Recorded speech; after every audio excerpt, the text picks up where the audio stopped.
Pode se sentar. Eu quero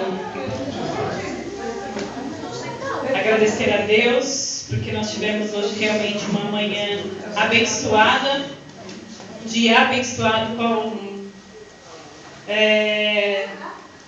foi bem cansativo, né, Rá? Nós hoje praticamente... Mas é muito bom servir ao Senhor. Nós ganhamos tempo hoje com o Senhor. Tivemos uma manhã assim inesquecível. Valeu muito a pena acordar, sair do quentinho da minha cama e vir para a casa do Senhor. E depois nós estivemos ali na clínica, na primeira balsa. E no carro eu falei assim para o pastor Euclides e para a pastora Raquel que eu estava em dúvida do que eu ia pregar. Eu estava em Abacuque, eu estava em Atos e estava pensando em pregar sobre graça. E aí, eu ali conversando com eles e falamos de vários assuntos, mas englobamos muito a palavra do Senhor. E não veio nada. E eu, eita Deus, o que eu vou falar hoje para a tua igreja? E nós estávamos ali na clínica e foi lá, Rá, que o Senhor confirmou a palavra. Amém. Nós estávamos conversando com o pastor responsável da clínica. São duas clínicas. A primeira é de mulher, são 17 mulheres, e a outra é de homens, são 50 homens ali. Ali mesmo na primeira balsa.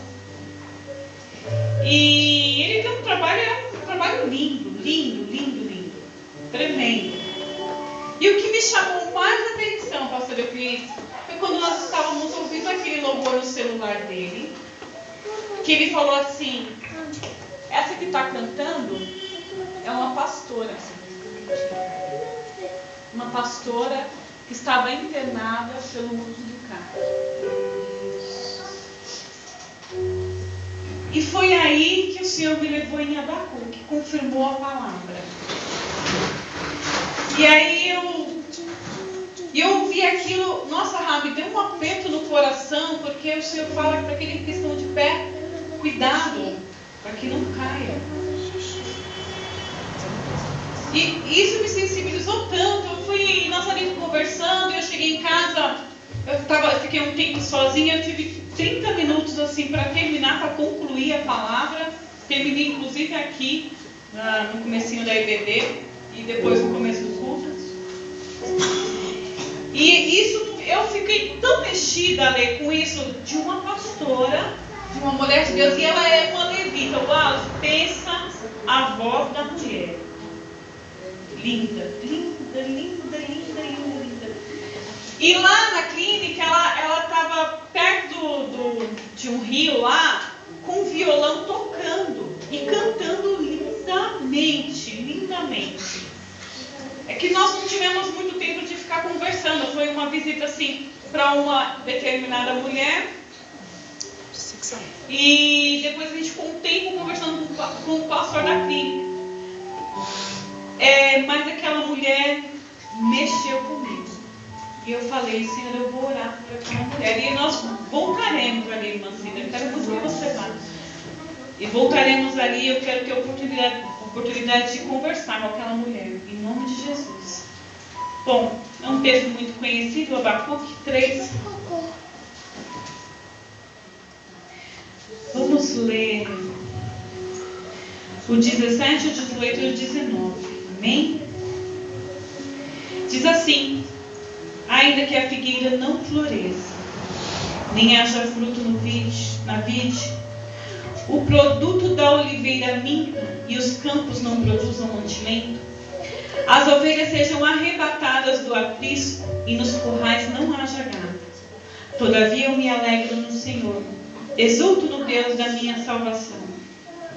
O Senhor, Deus, é a minha fortaleza e faz os meus pés como os das corças e me faz andar altaneiramente aos mestres de canto para instrumentos de cordas. O livro de Abacuque é um livro bem curto, são 3 capítulos. Mas quando nós meditamos na palavra de do profeta Abacuque é como se estivéssemos puxando uma árvore, essa árvore é Abacuque, e puxando bem as raízes de Gênesis, Números, Êxodo, Deuteronômio, Reis, Samuel, Salmos, e assim por diante. E terminando as raízes finais de Apocalipse. É um livro tão curto, mas que tem uma palavra tão poderosa, tão tremenda para os dias atuais.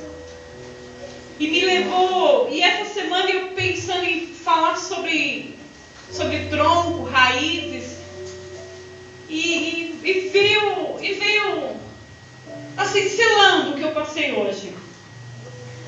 Abacuque é um profeta pequeno, não muito conhecido, ele viveu há mais ou menos 600 anos antes de Cristo.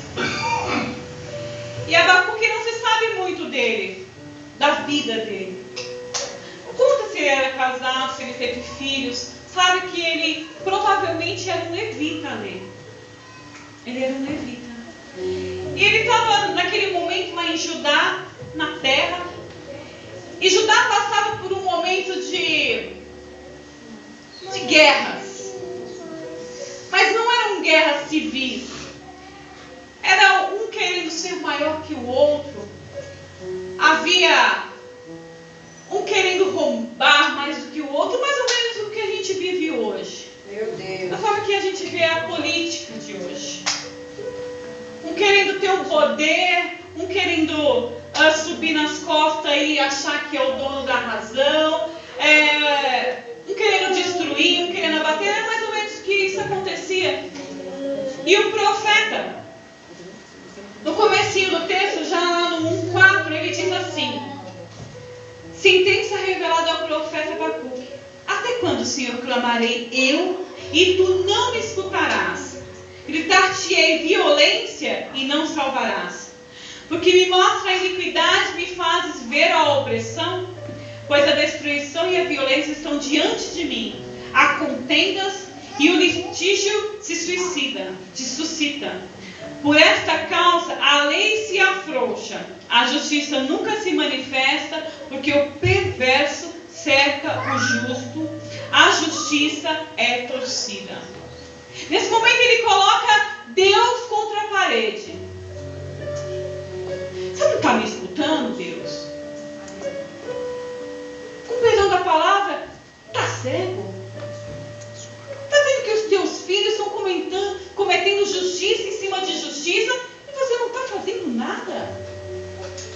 Seus ouvidos estão tapados? Não está vendo? Que um está matando, o outro está roubando, o outro está prostituindo e está tudo bem. Ele colocou neste momento Deus contra a parede e falou: não vai agir? Aí ali um pouco mais para baixo, no 5:11, Deus responde a ele: ok, eu estou te ouvindo, Abacuque. Judá está assim, então vamos fazer do meu modo?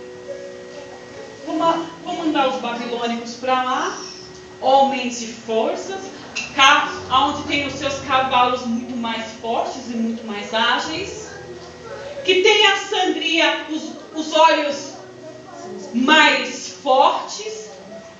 Eles são homens poderosos, mas os babilônicos eram homens muito piores dos que os caldeus. Você imagina hoje, saiu a Dilma e entrou o Temer, que é pior. Você imagina 2 Temers. Foi mais ou menos isso. Tirou uma justiça falha e colocou 2 piores. Aí Abacuque ficou louco. Não, então é melhor o Senhor deixar do jeito que está. Não mexe. Deus, deixa da forma que está, porque estava melhor. Não estava tão ruim. Abacuque, ele retrocedeu e falou: peraí, é melhor eu ficar calado, porque eu já falei demais. Eu coloquei Deus contra a parede, falei: ou você faz ou eu faço. Mas Deus falou: não, deixa que eu faço e você vê.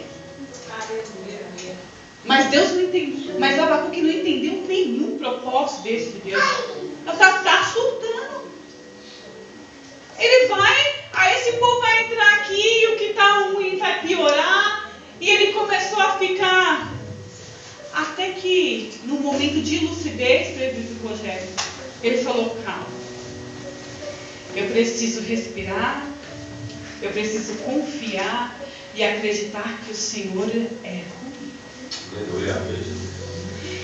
Então, pela primeira vez, ali houve uma oração de avivamento em Israel. Pela primeira vez. Abacuque, ele aceitou a resposta de Deus. E ele falou: eu vou confiar. Eu vou confiar. Aleluia. E existem diversos tipos de orações, igreja. A oração do avivamento, a oração da adoração, a oração da consagração, a oração da santificação, a oração da confissão. Há diversos tipos de oração. Mas na maioria das vezes a nossa oração brota igual o sentimento que Abacuque teve. Que foi assim: eu estou angustiado e Deus precisa fazer alguma coisa. Essa é a nossa oração de angústia, né? Muitas vezes eu estou orando e eu estou ouvindo, irmãos, desculpa, mas eu estou ouvindo a sua oração. E a maioria das vezes você está colocando Deus contra a parede. Na maioria das vezes, a gente não adianta: não, eu não faço isso. Você faz. Você faz. Você usa a sua oração como uma forma de desabafo, mas falando: faz aí, Deus. Faz aí. E Abacuque, ele fez esta prova, ele pressionou, ele esperou. E aí a resposta não foi a que ele queria.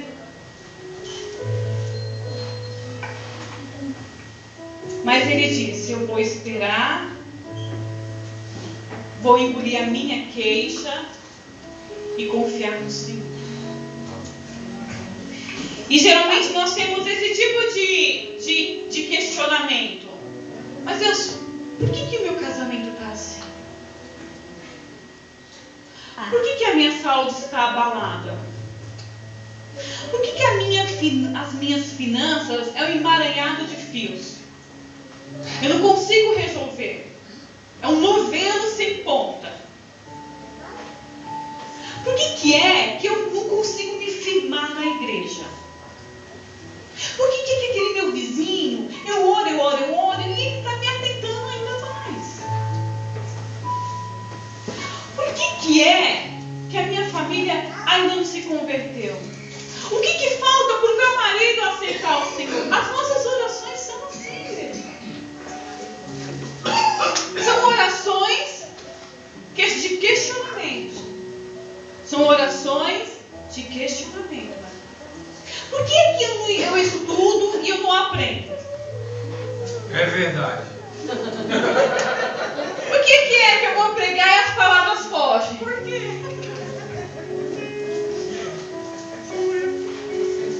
E você... Sabe a sensação que eu tenho, pastor? É que se Deus nos desse uma varinha de condão, nós pararíamos de falar com Ele. Plim, problema do meu casamento. Resolve o casamento. Plim, problema da minha saúde. Estou com saúde. Plim, preciso de um carro novo. Seria assim, e ele esqueceria da soberania do Senhor. Nós esqueceria que Ele é soberano. Se você tivesse uma varinha de condão que resolver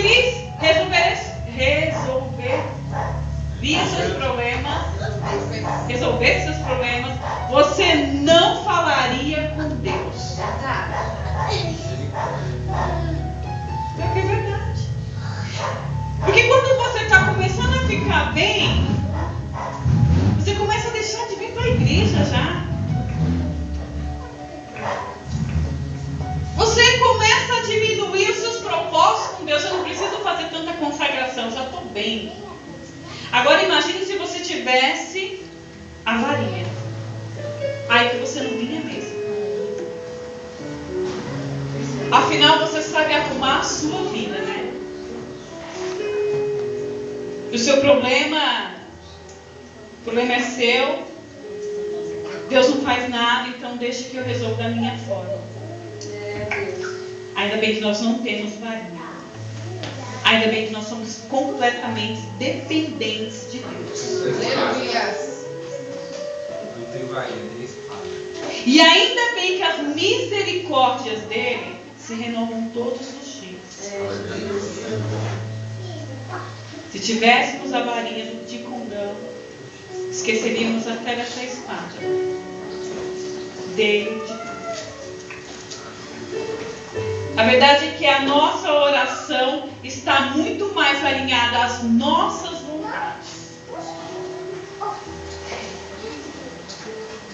E lendo tudo isso, lendo Abacuque 3:17 na sequência, eu coloquei algumas formas,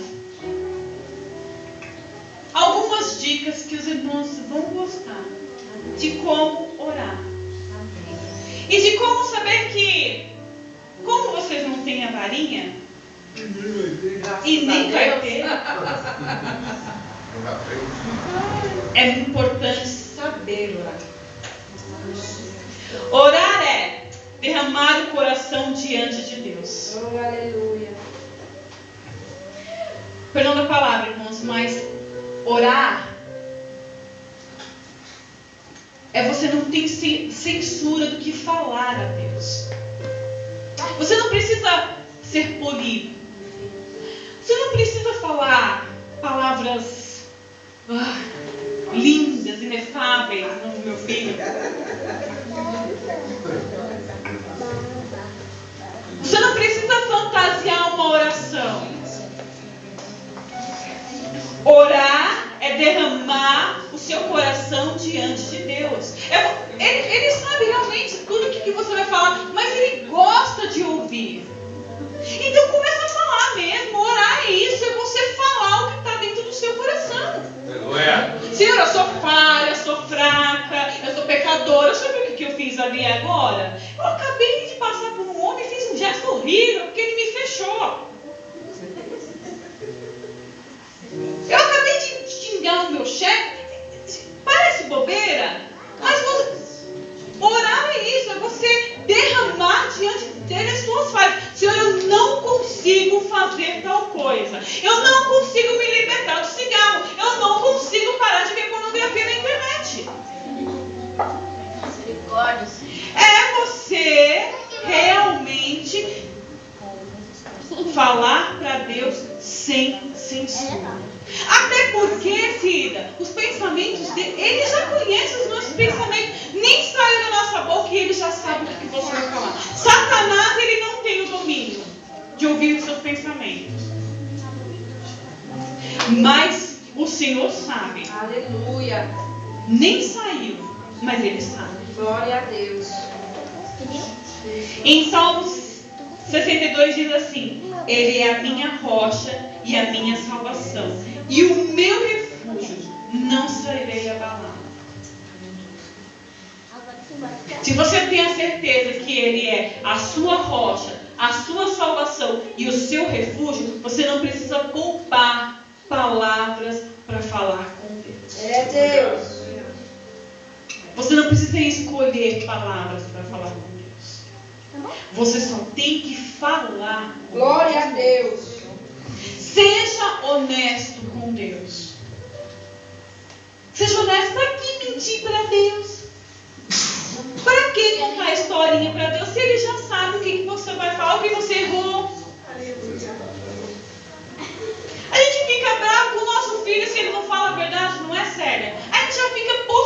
que está mentindo. Você está mentindo. Mas a gente quer ouvir a verdade da boca dele. E quando ele fala a verdade, a gente fica até mais maleável. Ou assumiu o erro. Ele é honesto. Ele está sendo honesto. E eu vou te falar uma coisa. Deus não ficará chateado com você. Ele não ficará chateado com você se você realmente falar a verdade para ele. Ele sabe que está mentindo, mas fala a verdade para ele. Ele não vai ficar bravo com você. Ele não vai. Ele vai ficar bravo se você ficar falando que não fez, tá vendo? É você. Ela já foi dada. 2. Orar. Só voltando uma coisa. E cuidado, gente, com as orações repetidas. Que vira uma reza, viu?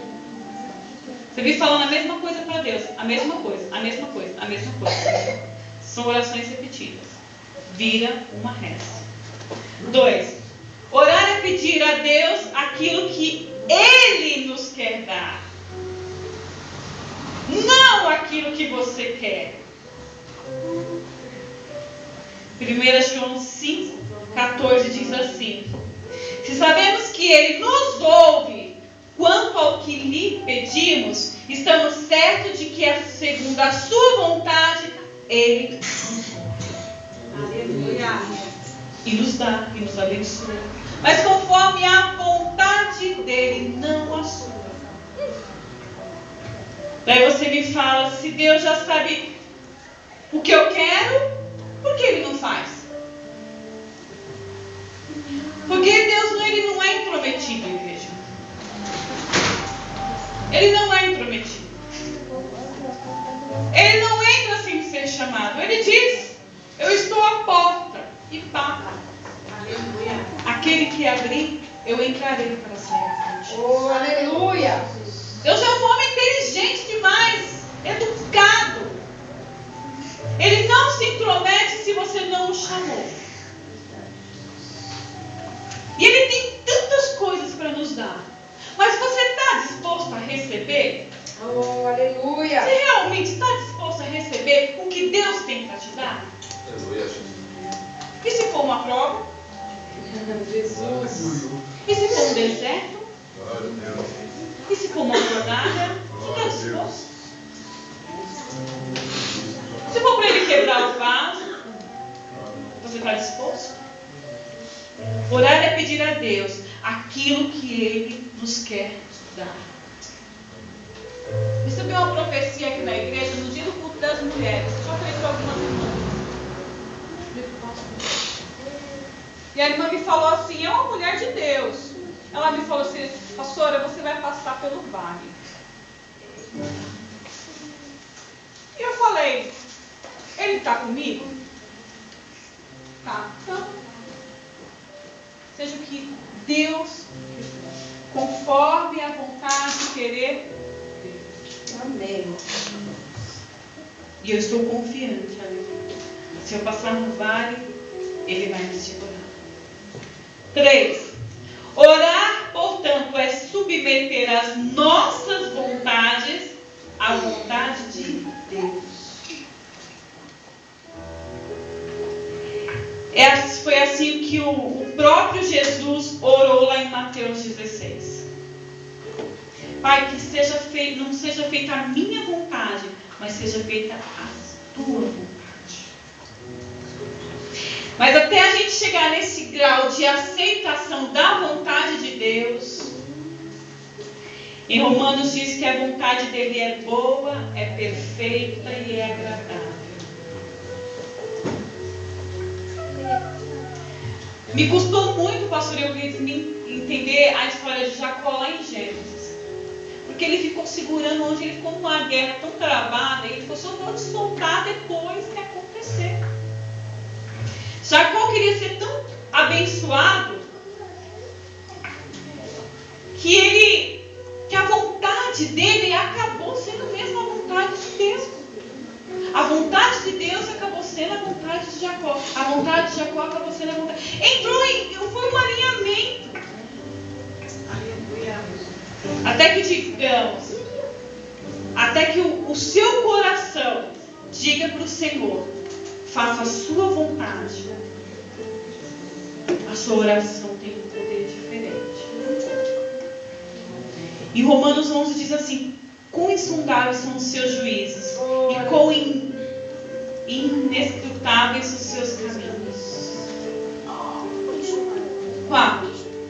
Orar é aprender a desejar. Que lindo, né? Salmos 37, 4 diz: agrada-te o Senhor, e Ele satisfará os desejos do seu coração. Glória a Deus. A explicação é: de tanto você deleitar no Senhor, esperar no Senhor, você aprende a desejar. Aprende a desejar aquilo que Ele quer para a sua vida.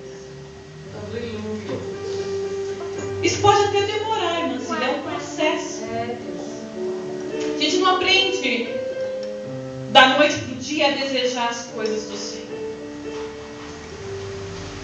Não é da noite, não é pode pirim-pim-pim. Passe de mágica, né? E isso pode demorar dias, meses, anos. E aí a gente acaba falando, e esse tempo? De quanto tempo é? Qual será o período? Meu Deus. E aí a gente começa a entrar naquela síndrome de abstinência. Eita, Jeová. E nessa síndrome de abstinência você começa a aprender a desejar. Meu Deus. Quando você entra na crise de abstinência, se você começar a desejar aquilo que o Senhor quer para a sua vida, você consegue vencer. 5.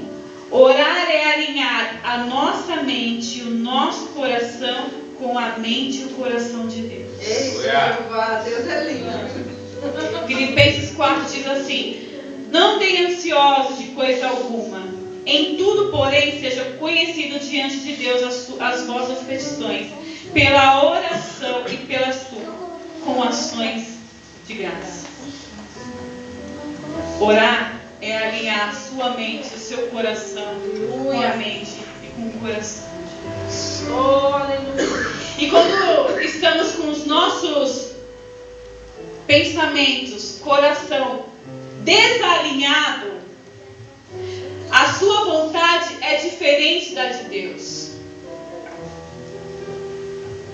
Quando você não está bem no seu casamento, quando você está brigando com o seu cônjuge, quando você está ruim no seu trabalho, a sua vontade não é de ir embora mais cedo, é nem de voltar para casa, não tem nem vontade de voltar para casa. Você não está bem nesse emprego, você não quer nem trabalhar. Você está com a sua saúde abalada, você tem uma consulta marcada, mas você não está a fim de ir. Você já está esperando aquele laudo. Meu Deus. Mas quando nós estamos alinhados a Deus, é diferente. Aleluia. A sua oração é você pedir para o Senhor: Senhor, como diz um louvor, dai-me, Senhor, um coraçãozinho igualzinho. Me molda. Tira da minha mente, tira do meu coração aquilo que não é para mim. Oh, aleluia. E dá a sua mente, dá o seu coração. A gente vive protelando nossas decisões. Aquilo que ocupa a sua cabeça. Você não consegue nem parar para orar. Jesus. Você está com a mente tão cheia, você está com o coração tão carregado ali, você não consegue parar para orar. E quando você não consegue parar para orar, você começa a ir para um percurso diferente. As suas decisões já não são. Você nem pergunta para Deus se você pode ou não fazer. Você vai lá e erra, quebra a cara. Está tudo tudo errado.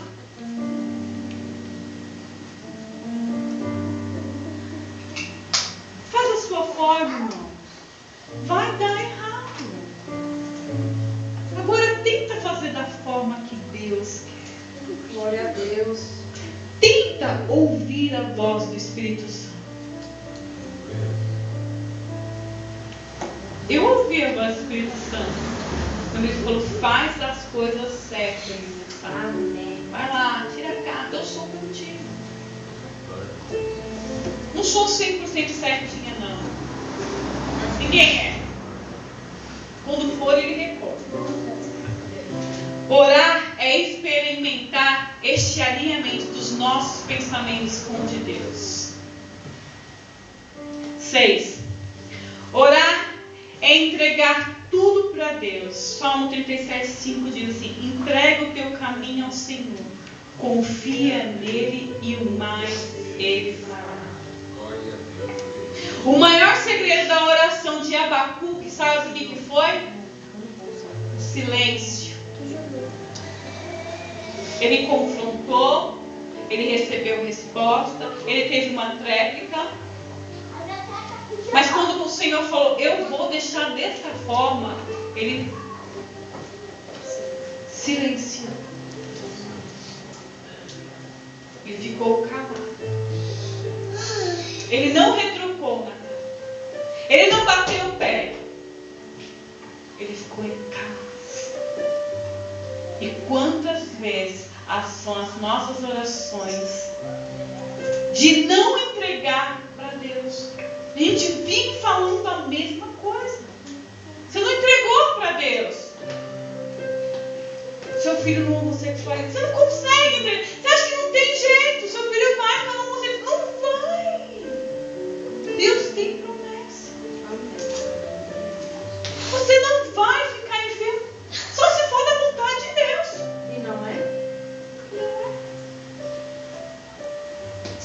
Quando nós entregamos nos pés do Senhor, precisamos esperar em silêncio. Esperar em silêncio. E aguardar a providência do Senhor. Pode demorar? Pode demorar. Mas aguarde em silêncio. Oh, aleluia. Não bota Deus contra a parede. Não perde o seu tempo colocando Deus contra a parede. Ele não é menino. Fica em silêncio. Fez, vai no 1, no 2, vou voltar de novo.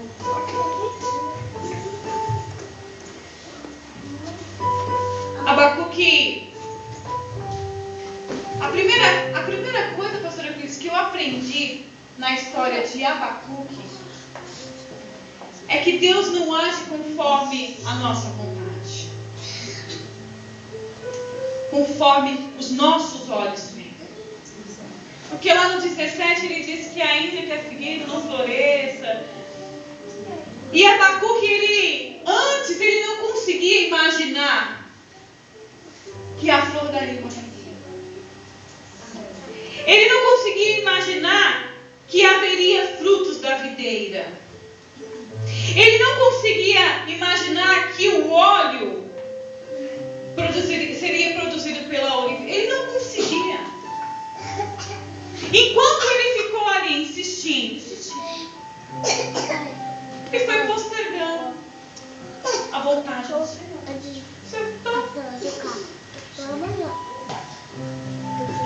Mas quando nós aprendemos a orar e a confiar que o Senhor ele não tem prazer nenhum na destruição do que Ele criou, É Deus. que Ele não tem prazer nenhum de te ver triste, de te ver caído, abatido. Deus não tem prazer de ver os filhos dele cabisbaixo. Deus não tem prazer na doença. Ele não tem prazer. Deus tem prazer de ver um filho forte, um filho cheio da presença, uma mulher de Deus que independente das coisas, do que está acontecendo no lar dela, ela vai buscar a presença do Senhor. Aleluia. De um homem que independente do que está acontecendo no lar dele, ele vai buscar a presença do Senhor. Aleluia, Deus. De um servo, de uma serva do Senhor, que independente das suas frustrações, do seu ego ferido, das suas inferioridades, vai buscar a presença do Senhor. Aleluia. Deus, ele está disposto. E o mais bonito, que me chama mais atenção, é que ele tem prazer, Cida, em nos abençoar. É verdade. E sabe por que ele tem prazer de abençoar? Porque se ele não tivesse prazer em nos ver felizes, ele não teria dado Jesus Cristo. Aleluia. Esse foi o maior ato de amor que se pode. Glória a Deus. Aleluia. A maior manifestação glória de a um Deus. amor foi o que Obrigado, Deus fez. Jesus. Glória a Deus. Obrigado, Deus. A maior manifestação de amor, Paloma, que existe é alguém dar o seu único filho. Deus, ele está muito mais preocupado em te ver feliz do que te ver triste. Verdade, Jesus. Que ele possa nos ensinar todos os dias a confiar como Abacuque confiou Glória a Deus. nas suas promessas, Oh, aleluia. na sua vontade. Aleluia. E que ele nos encoraja todos os dias, mesmo a gente vendo tantas coisas erradas, mas que a gente possa não nos contaminar.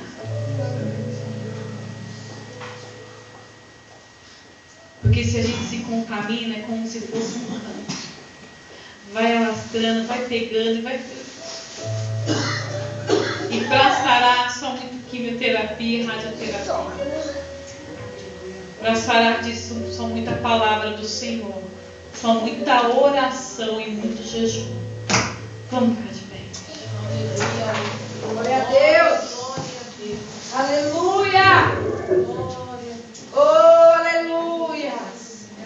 Obrigado, Jesus. Espírito de E Deus. eu quero terminar contando um testemunho que muitos já sabem. Mas eu quero repetir.